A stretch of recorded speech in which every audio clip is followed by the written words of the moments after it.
Men Qurban Çağrı. Umumiy ishladim 43 yil.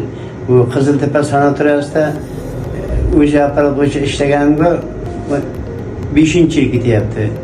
5 yildan beri shu o'zi apparatda ishlayman. Bundan tashqari bu yerda hamma mutaxassislarimiz bor, nevropatolog bor, kardiolog bor, pulmonolog bor, urolog bor, stomatolog bor, keyin akut-ginekolog mutaxassislarimiz bor. Ularning ish faoliyati, ishi yaxshi. Kliniklarimiz yaxshi, yomon emas. Nevrologik kasallarga hamma muolajalar bor. Yotish uchun sharoitlari hammasi sharoitlari bilan tanishib chiqqan, hamma zo'r sharoitlari. Yana bitta korpusimiz bor. Bu korpusni ham remont qilyapti. Yana ish o'rinlari va kasallarga sharoit yaratiladi. Bu ichki o'rinlarni tushiramiz. Mana bu jigar. Jigarni ko'ramiz, oshqozon osti bezi, taloq, o't pufaklarni ko'ramiz. Jigar hal funksiyasini ko'ryapmiz. Jigar funksiyalari yaxshi.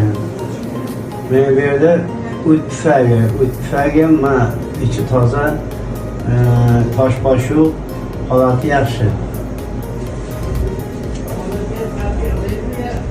Endi buyrakni ko'ramiz, mana buyrak. Chuqur nafas oling. Buyrak funksiyalari ham yomon emas. Buyrak funksiyalarida oyroq tuzlar ichida bo'lishi mumkin ekan. Boshqa vahimali narsa yo'q, tosh yo'q. Shamollash uchun belgilari yo'q.